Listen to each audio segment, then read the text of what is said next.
opini yang beredar di media itu bahwasanya mereka itu yang menyebabkan adanya kelompok terorisme.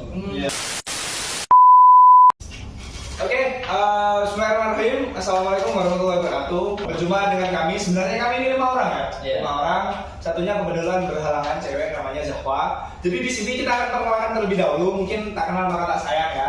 Jadi kita perkenalan terlebih dahulu. Yang sebelah kanan ini ada namanya Mas Fitra. Terus kemudian ada siapa ini? Sopo? Bung Naziri. Bung Naziri ya. Kita panggilnya Bung aja gitu. Nah, terus ini ada Cak Bobi. Oke, jadi malam hari ini kita akan mungkin berdiskusi ya. Sehingga kita di sini akan berdiskusi mengenai salah satu konflik yang tentunya mungkin ada tenggelam ya, ada senyap gitu kan, bahwasanya konflik di daerah Filipina Selatan.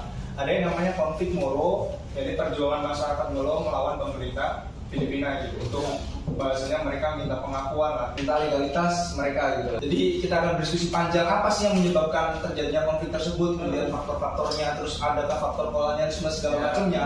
Terus kemudian kita juga tentunya akan membahas tentang bagaimana kondisi gitu loh, kondisi pendidikan di sana, gender di sana, dan tentunya yang terakhir kita juga akan bahas bagaimana kita sebagai masyarakat Muslim Indonesia, Akademi Indonesia itu memandang konflik tersebut gitu. Akankah konflik tersebut itu kita itu udah ada upaya-upaya atau bagaimana? Mungkin nanti kita akan diskusi mengenai itu. Mungkin tentunya kalau ngomongin sejarah Islam di sana itu kan sama lah ya, seperti kita gitu. Daerah-daerah Asia Tenggara itu pasti penyebarannya sama. Gitu. Melewati ya tentunya kalau ngomongin sumber ya, sumber dulu. Kita ngomongin sumber dulu pasti tentunya dari Arab, terus dari pedagang-pedagang Gujarat India dan sebagainya gitu kan. Ya, terus proses penyebaran atau Islamisasi saya kira sama, perkawinan, terus kemudian apa ya, pendidikan dan segala macamnya gitu. Tentunya masih sama. Jadi mungkin bisa dijelaskan aja bagaimana terus kemudian adanya konflik itu, karena kita akan diskusi mengenai konflik itu gitu. Ya. Mungkin Mas Fitra terlebih dahulu nih, Mas Fitra bisa dijelaskan bagaimana ada kolonialisme gitu atau faktor apa yang bisa mempengaruhi mereka itu bisa berkonflik gitu. Kira-kira dijelaskan dengan singkat dan padat lah. Siap. Jadi saya mulai dari masa pada kolonial Spanyol kan. Pendatang Spanyol ini datang dari wilayah utara Filipina ya, di mana wilayah Filipina itu sudah didominasi oleh kaum non-Islam atau Kristen. Nah, membuat Spanyol datang ke wilayah selatan Filipina ini yang dimana disebut daerah Mindanao, itu membuat proses Islamisasi di Filipina ini menjadi terhenti gitu. Karena ekspedisi ilmiahnya dari kolonial Spanyol ini membuat bangsa Moro ini semakin tertindas. Nah, bangsa Moro ini disebut oleh para kolonial Spanyol yang mana dinamakan Moor, artinya yang tidak bertuhan, yang negatif ke arah bangsa Moro. Sehingga ada misi sakre atau misi suci yang dimana itu wilayah utara Filipina ini diadukan oleh wilayah selatan Filipina, yang dimana sehingga clash gitu ya? Sehingga bangsa Moro ini dibenci oleh bangsa utara dari Filipina. Iya. Nah, padahal Spanyol ini tidak bisa menguasai wilayah Mindanao, tapi Spanyol ini menjualnya kepada Amerika Serikat seharga 20 juta US dollar. Terus yang itu disebut Traktat Perancis. Nah, terus pasti Amerika Serikat datang ke Mindanao dengan sebagai ya penjajah lah, disebut Traktat Bates. Jadi mana itu seperti kebebasan beragama yang mengenakan kepada kaum Moro gitu. Semakin lama Amerika Serikat ini semakin menindas kaum Moro, yang dimana tanah di Mindanao ini tidak diakui oleh pemerintah Spanyol, pemerintah Amerika Serikat dan pemerintah Filipina. Yang dimana biasanya kan kalau tanah dihibah oleh sultan atau ketua dari Islam itu tidak diakui secara mutlak tanahnya. Jadi sehingga wilayah dari Filipina Utara itu datang migrasi ke wilayah Spanyol, wilayah selatan. Itu pengaruh kolonialisme semua. Iya. Terus nggak bisa dijelaskan mengenai kondisi gender di sana kan? Oke. Seperti apa gitu? Soalnya yang saya lihat secara umum di Filipina itu gendernya ini Pak, tinggi dia. Tingkat inequality atau tingkat gap ketimpangan gender di sana itu minim di sana. Ya meskipun masih minim di Singapura, Malaysia gitu kan. Di Indonesia inequality-nya cukup tinggi kan. Jadi di Filipina ini saya kira tengah-tengah gitu loh. Yeah. Nah, peran perempuan atau kursi perempuan di sana itu hampir 23 atau 24% lah di sana. Kan cukup tinggi kan. Nah, bahkan ya mungkin targetnya 30% gitu. Tapi angka tersebut kan cukup tinggi gitu loh intinya. Nah, Tapi yang ingin saya tanyakan di sini kepada Bung Nasiri adalah bagaimana, adakah perempuan-perempuan Muslim yang mengisi atau dari 23% itu ada perempuan Muslim di sana atau tidak ada sama sekali? Nah, ada sebenarnya, ada. Saya lupa namanya sebenarnya. Tapi ada perempuan Islam di sana yang mengisi sebenarnya secara nggak langsung ada. Nah, jadi apa ya, tingkat gender yang ada di Filipina itu udah mulai berkembang sebenarnya, udah mulai maju ya, benar tadi yang udah disinggung. Secara umum itu udah maju, udah ada di tengah-tengah, tapi masih ada tantangan yang menghambat kemajuan gender di sana. Salah satunya dalam sistem penggajian. Kita tahu sendiri nih, cara kerja antara wanita dan pria itu belum tentu bisa disamakan semuanya secara sempurna. Beda. Emang mau cewek-cewek disuruh ngaduk semen, disuruh buat rumah mau. Soal profesionalitas juga beda. Profesionalitas juga ya, taulah apa namanya, wanita ini api betul kalau kita bilang kan. Tentunya ada porsi-porsinya. Gitu. Nah, mungkin mereka tuh perfectnya di situ, tapi tidak di dalam hal yang berat. Saya berspekulasi intinya seperti ini. Jadi ada mungkin ada dua faktor. Faktor yang pertama adalah mungkin ya dari pemerintah mereka, kenapa masyarakat Muslim di sana itu minim. Yang pertama adalah memang ketersediaan ruang atau akses bagi mereka itu mungkin cukup sulit. Bukan tidak ada, seperti Bang Najib tadi ada gitu. Cukup sulit, dan itu mungkin bisa mungkin bisa disebabkan oleh sistem pemerintahan, kemudian kebijakan-kebijakan yang sehingga mempersulit mereka. Itu satu spekulasi saya. Terus spekulasi saya kedua adalah bagaimana karena keterbatasan pendidikan tadi kan, sejak dini itu tadi kan, karena negara juga tidak mengakomodir itu gitu. Nah, tentunya perempuan-perempuan di sana itu yang tidak bisa bersaing. Betul. Tidak bisa bersaing apalagi di angkatan kerja formal dan sebagainya gitu. Apalagi masuk di pemerintahan. Gitu loh. Kira-kira seperti itu adalah dua spekulasi saya yang mungkin menjadikan faktor lah di sana kenapa tingkat gender Muslim di sana itu cukup rendah. Meskipun secara angka, secara global di Filipina mungkin dia ada di tengah-tengah lah karena mungkin benar kata Bang Azum tadi, akan menjelaskan lebih lanjut tentang hal tersebut. Ya, kita emang nggak bisa kita bilang ya bahwasanya emang tingkat pendidikan yang rendah itu berpengaruh kepada kesetaraan gender yang ada di sana. Jelas, sangat hal itu dasar banget. Kalau dari pendidikan aja mereka udah nggak dididik dengan benar, gimana atasnya nanti kan? Gitu. Sepakat. Iya, itu intinya dulu. Dasarnya kalau dasarnya udah beres, pasti atasnya juga beres. Kan kayak gitu. Terus selain hanya pendidikan, ada satu lagi yaitu tingkat poligami di sana tuh masih tinggi. Yang kayak udah dibilang di awal tadi, mereka itu menolak hal poligami.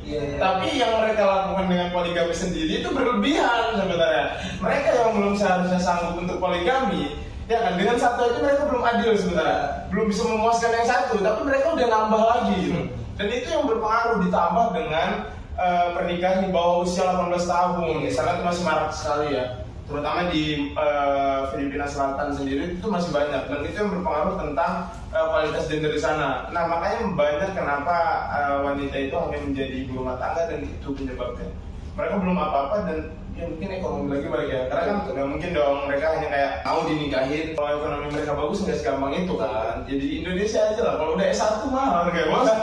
Jadi intinya itu tadi ya, kalau bisa saya simpulkan bahwasanya faktor dasar dari mulai pendidikan itu harus mulai fundamental, harus mulai ditingkatkan gitu, harus mulai dibentuk gitu. Tentunya pemerintah sana harus memberikan upaya-upaya atau memberikan akses lah minimal gitu kan, tentunya yang tujuannya untuk mengakomodir kebutuhan masyarakat Muslim di Moro gitu, tentunya bagi perempuan juga untuk meningkatkan tadi loh, tentunya meningkatkan pendidikan, juga meningkatkan gender di sana itu. Bisa dijelaskan mungkin dari Mas? Ada organisasinya juga. Oh iya, organisasinya lupa ya. Jadi saya kira di sana ada organisasi Mas Bella ya. Ada MNLF sama IDA. Itu bisa dijelaskan. Awalnya kan MNLF itu, MNLF MLF Moral Liberation Front. Nah, MLF ini menggerakkan suatu gerakan pemberontakan terhadap pemerintah Filipina, di mana tidak mau Filipina itu ditindas atau dia mau diakui sebagai masyarakat Filipina gitu. Terus MLF ini perkembangan dibagi dari dua, MNLF dan MNLF. Nah, MNLF ini Moral National Liberation Front, yang dimana berideologi nasional dan ingin mengakhiri konflik dengan cara berdiplomasi. Oh iya.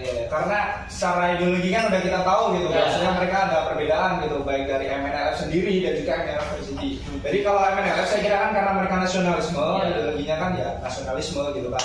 Jadi gak hanya mengakomodir kebutuhan umat Islam di sana gitu kan, tapi tentunya ada umat-umat ya beragama yang lain gitu. Kalau MNLF sendiri itu pure bahwasanya itu menggerakkan Islam kanan lah ya, seperti kita tahu gitu kan, seperti itu. Jadi dari gerakan-gerakan tersebut kalau saya baca kemarin kan turunnya kelompok-kelompok yang saya kira atau ya mungkin ini nggak tahu ya sumbernya dari mana yang mengopini kita ya, menghasilkan opini kita atau opini yang beredar di media itu bahwasanya mereka itu yang menyebabkan adanya kelompok terorisme, adanya saya dan sebagainya gitu kan, penangkapan Israel dan sebagainya itu mungkin turunan dari kelompok atau kelompok tersebut diakomodasi dari MLF sendiri, kira-kira seperti itu.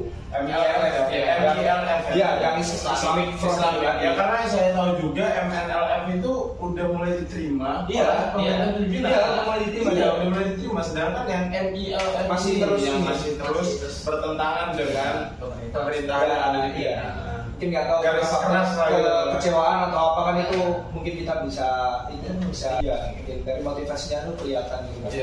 Saya gerakan mereka kalau belum terakomodasi, belum didirikan negara Islam pasti akan bersih kalau nggak ditengahisi dengan mediator dan sebagainya gitu. Oke, jadi Bung Naziri bisa jelaskan bagaimana kondisi pendidikan di sana gitu kan, terus kemudian perempuan di sana itu bagaimana sih gitu kan dengan adanya konflik ini, apakah mempengaruhi mereka? Tentunya sangat mempengaruhi ya gitu kan. Bisa dijelaskan bagaimana kondisi? Mungkin kita ngebahas dari awal dulu ya, ngebahas tentang kalau kita ngebahas pendidikan dan juga kesetaraan gender itu di sana sudah mulai terlihat lah. Ya kan, kita tahu walaupun di Filipina itu adalah Islam yang minoritas, tapi kita masih bisa melihat di sana itu ada masjid. Kita masih bisa melihat kesetaraan gender di sana itu mulai berkembang gitu. Tapi walaupun masih ada beberapa halangan-halangan yang membuat kesetaraan gender sendiri itu belum sempurna sebenarnya kayak gitu. Nah, jadi Profesor Azumardi Azra almarhum ya, pernah dalam bukunya itu dia pernah bilang kawasan Asia Tenggara itu dibagi menjadi 3, teman-teman. Yang pertama itu adalah Indianis. Ya, Indianis. Nah, di mana kawasan tersebut? Kawasan itu kurang lebih di Asia Tenggara. Ya kan? Nah, di sana itu yang dipengaruhi oleh Indianis yang kita tahu sendiri. Indianis itu agama Buddha dan Hindu ya. Nah, yang kedua ada Chinese ya, kalau Chinese itu mereka lebih ke Vietnam. Yang terakhir itu adalah Filipina yang dipengaruhi oleh kolonialisme dari Spanyol, lebih ke Katolik ya, Kristen. Iya. Nah, kayak gitu. Jadi tentunya dalam melihat kasus ini, gitu kan, setelah kita berdiskusi dengan Aziri mengenai kolonialisme dan juga tentunya gambaran pendidikan di sana, kurang afdol kalau kita tidak membahas bagaimana peran negara kita sendiri gitu, apalagi kita sebagai muslim terbanyak terbesar gitu Indonesia yang di dunia dan juga apalagi ini kasusnya di Asia Tenggara Pak kan gitu. Tentunya kita harus menyuarakan lah paling tidak gitu kan. Gimana nanti Mas Bobi menjelaskan bagaimana kita masyarakat muslim Indonesia gitu memandang atau memframing kasus tersebut gitu. Tentunya pasti Indonesia memberikan upaya-upayanya gitu, nanti bisa dijelaskan. Kan karena Indonesia dan Filipina kan memiliki hubungan yang baik. Nah, jadi Indonesia demi menjaga hubungan baik dengan Filipina, jadi Indonesia melakukan dengan cara memegang prinsip yaitu diplomasi aktif. Dengan cara Indonesia ingin pihak dari Filipina dan juga Moro melakukan sesi dialog untuk menyelesaikan masalah yang ada di Moro. Nah, jadi di saat Indonesia mengajukan permasalahan ini ke ASEAN, Indonesia mengajukan bahwa harusnya pihak dari Filipina dan Moro melakukan yaitu hak otonomi dan hak asasi manusia di sana. Nah, karena Indonesia ingin memiliki hubungan yang tetap baik dengan pihak Filipina, jadi Indonesia tetap memegang teguh netralitas dan terakhir yaitu tentang menghindari konfrontasi. Nah, Indonesia demi menghindari konfrontasi antar kedua pihak, termasuk Indonesia sendiri, jadi Indonesia tetap masih memegang teguh yaitu di ASEAN ada apa, Bu?